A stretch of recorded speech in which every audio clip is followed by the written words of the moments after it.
Mac Sabbath is an American parody heavy metal tribute band formed in Los Angeles in 2014.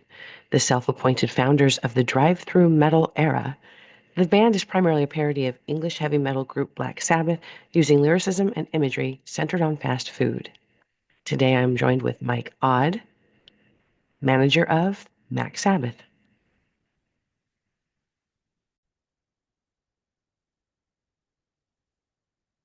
Hello, how are you? Hey, good. How you doing? I am groovy, thank you. Groovy. That's one of Yeah. my favorite words. Yeah. I'm glad somebody else says. Last time I used it, I went to the grocery store and the little young lady at the register said, "What?" Oh, oh, never mind. Never mind. You're like, go watch Evil Dead and get back to me. Exactly. Let me know what you think. Yeah. Well, I appreciate your time today. Thank you so much. Um, Hopefully, I Absolutely. won't keep you too long, but I am really excited to hear about Mac Sabbath, the tour, and all the evils of trans fats, and kind of what the band's planning on working on in the future as well. So let's get the usual stuff out of the way. Can you just give us a brief background of the band and how you became the manager? I can't. Like Lincoln said with the Gettysburg Address, I would have made it shorter, but I didn't have enough time. Yeah. uh, it's kind of a long story. It's I'll try to make it short. So I had this oddities shop, and so I had all these people calling me up, going, saying, "Oh, come down and see my two-headed skunk in my shed," and this kind of, that kind of thing. So it got very normal for me to go on these strange outings and having strange phone calls. So it's like, come down to Chatsworth, California, and it's going to change your life. You got to come down in the middle of the night to this burger franchise. And I'm like, okay, they're going to have like the Virgin Mary toasted on a hamburger bun or something, and we'll do a auction or whatever. So I go down there, and it's like this secret fight club meeting in the middle of the night when it's closed, down in this like thing that seems like a bomb shelter or something underneath it, which is true. If you've heard this rumor about there being these bomb shelters there, they are. Good to know. Good to know. They happen to be in these places where food lasts for decades, and so there I am, smashed between these hamburger buns that probably will still be around for decades, and like freeze dried condiments that we won't even get into that, right? And there's this red and yellow curtain, and all these employees of this corporation that are against this corporation. It's this weird sort of underground thing going on, literally.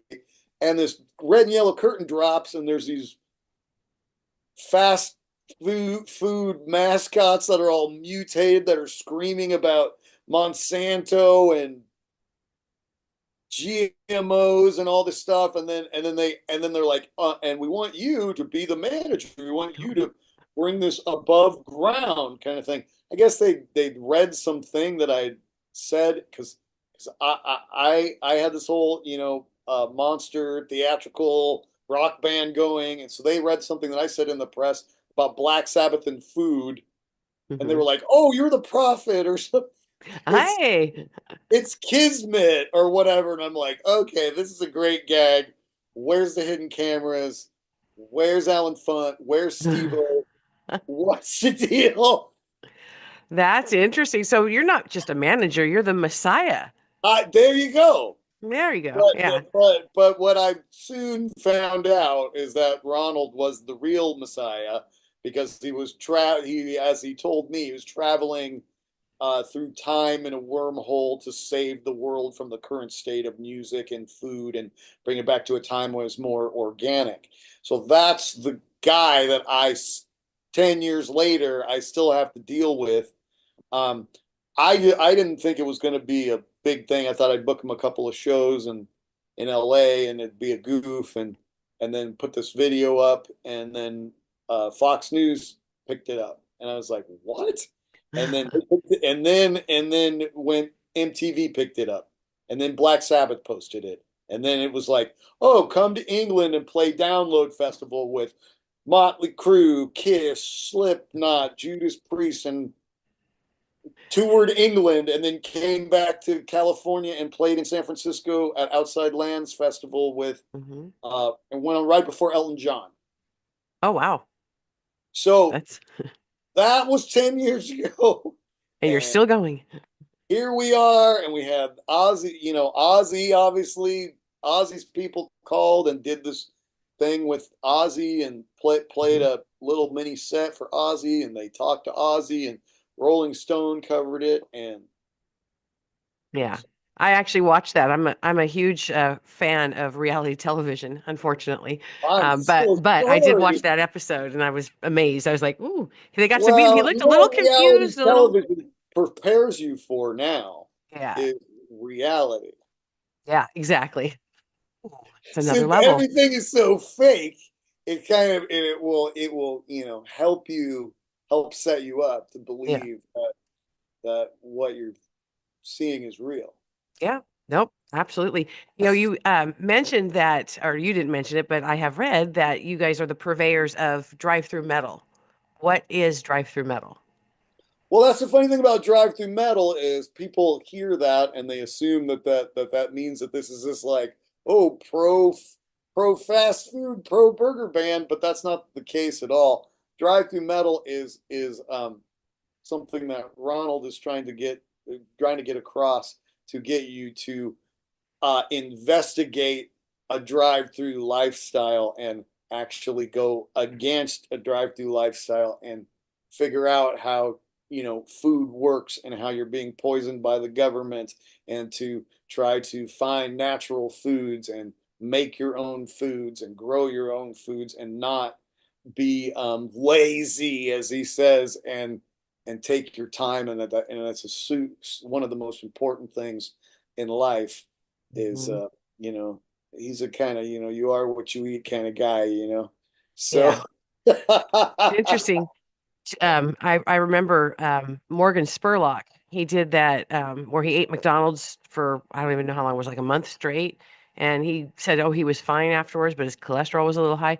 Well, he recently passed away in like 2020, I think, of pancreatic cancer, which could be brought on by fast food, he is a unhealthy food. hero in the industry who died for the cause, and wish that we could have gotten together with him and done Yeah, something. And I feel that's my only regret. It's one of my only regrets with this band is I didn't try to reach out and figure that out. yeah, Um, yeah. I That didn't would have have been, contact. yeah.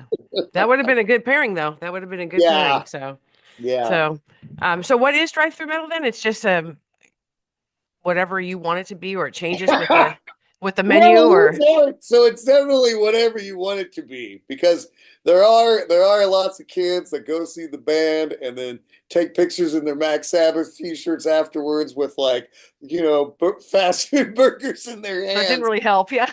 So they're enjoying it on the level that they're enjoying it on. But if you care to hear what the prophet is saying, Mhm.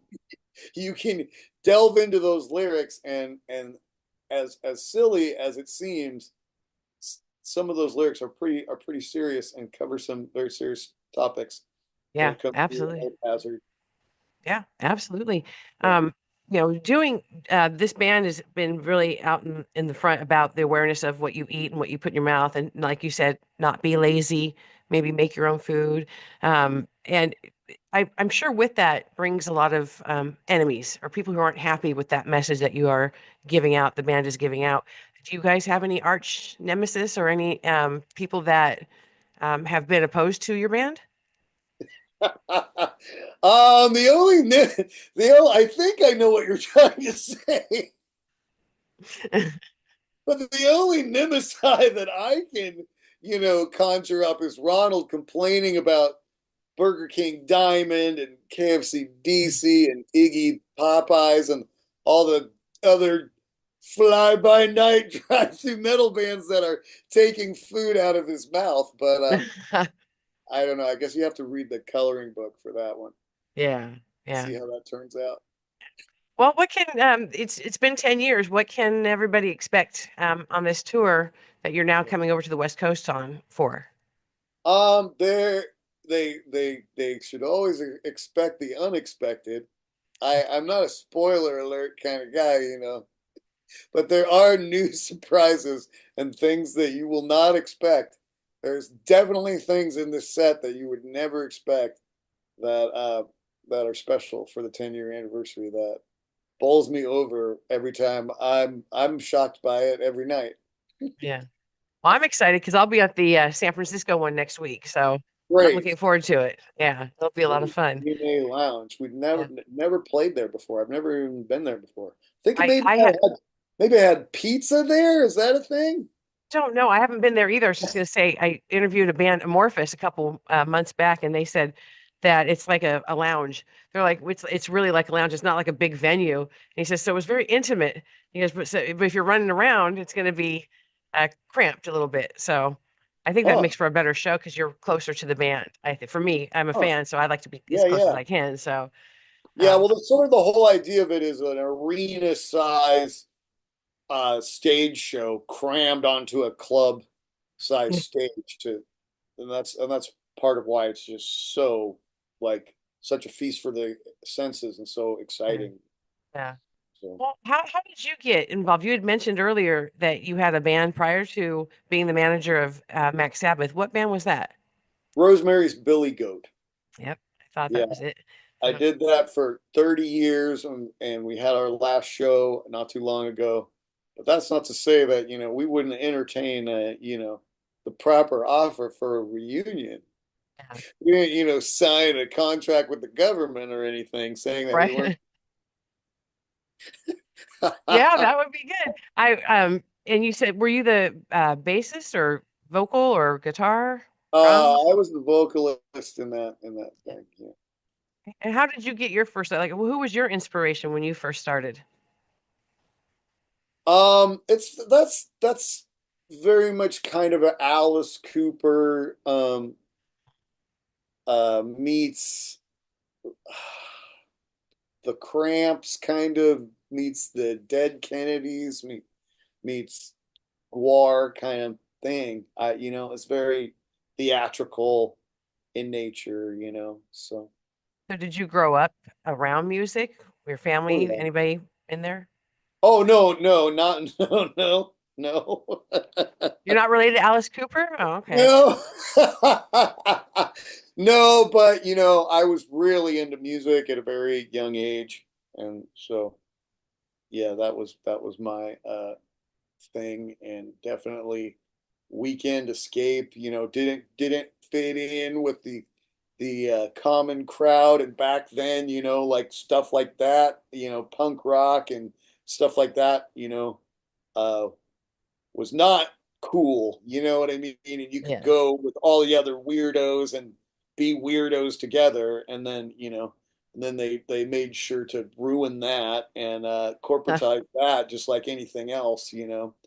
And because anytime there's a movement, that's anti-establishment, you have to corporatize it and package it and make it cute and sell it and make money off it and then destroy the subversiveness of it. Yeah. So that's why Yeah. we're where we are today with everything and then all the kids had was Marilyn Manson for a while and then well then there's then Yeah. Well, it's interesting. I thought one of my favorite bands when I was a kid was The Cure. And I thought they were so great back then. And I guess they're coming back for like a reunion tour and stuff. And I was excited, but then I realized I don't think they really, they're not in it for the money. I don't feel like they're in it for the money or anything, but it's just, I feel like the newer generation doesn't understand. They think what they're doing now, the new music that they're playing is great, but you got to go back to the old stuff and listen to that before they were doing it for, commercializing it or, for the money or whatever.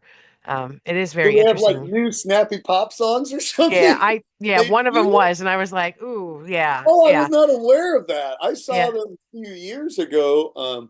Maybe it was long ago than I thought at the Hollywood Bowl. And when I say I saw them, I didn't really see them. I heard them. Yeah. He's got a thing. Robert has a thing about how he doesn't want them to film them. So when you're on the back row of the Hollywood Bowl, you can't see him on the jumbotron. You know what I mean? Like he's like, don't film me. So I didn't really see him, but I Oh, heard them and they sounded great. yeah. Yeah. Oh no, they're one of my favorite bands. So I was like, as long as they don't get too poppy, I'll be okay. But Yeah. I'm a purist. I like the old stuff. So So I'm thinking that's kind of what Max Sabbath kind of sounds like. They're because you're using the Black Sabbath songs. You're going to have that more, purist sound. But what have you ever thought of maybe having the band pair up with like, Zach Sabbath, the other band with Zach Wild? It's funny. It's funny that you say that Uh-oh. because in an interview um, with Zach, I read the interviewer asked about that and said, "Oh, what do you think of Max Sabbath?" And and he goes, "Oh, they're great. We should do a tour or something." See? Right there. And, I called the agent about that. It never really panned out. I don't know. He's probably just being nice. I don't know. Actually, Blasco helped us early on. Like, I've known him forever, so I think he kind of. I wonder sometimes if some of the things that happened he didn't kind of help out with. Yeah. Some of the things. That would be awesome if you guys did a tour together. So maybe you should call They're again. fantastic. I saw them at a Psycho Fest in Las Vegas from the pool. I was actually inside Oh, the that's pool. cool. Yeah, they were so great. Yeah, I got to see them last year at Ace of Spades in Sacramento, and it was a great show. And he wears his kilts, and so it was kind of a fun. I got a couple of shots of him with his hair going this way and everything else going that way. It was a fun show too. So I enjoyed it. Well, is there any extra or new music? Are you guys going to branch out and maybe do some songs based on like when Ozzy went solo and keep it in the Ozzy family, but adjacent to? Well, we'll see if the band breaks up. Maybe I'll end up being Ronald Osborne's manager. I don't know. We'll see. Yeah. Actually, that's a terrible idea. I don't know. I think it'd be kind of good. Or you should go on tour with all of your with the band's arch enemies. Was it Burger King Diamond? Get everybody Right, together and do a tour. right. KFCC DeVille hanging out and the whole thing. Like I don't think I could handle that. You're like, that's the day I quit. Well, I do appreciate your time. Is there anything else you'd like to leave the people who are going to be watching this with me? Well, I just think that the band going on tour with the Super Suckers is going to be amazing. That's the greatest rock and roll band in all of history. That's what they say. So Yeah, I don't know how they're going to follow that, but it's a high but bar. look out for it all over the West Coast in the next few weeks here. So look out for it. Yeah. Well, I appreciate it. And I've already told my viewers that, they can get their tickets off of your website. They can get tickets off of, was it, I think, Ticketmaster or Vivid Arts. So I'll make sure I put that linked to this interview so that people can just one Well, click and be there. great. So, and I challenge all my viewers to meet me in San Francisco on the 15th. So we'll see if one or two show up. Sounds good. Well, I I'll thank you see for you your there. time. Yep. Okay. Have a great Take day. care. All Thank right. you. Bye. Bye.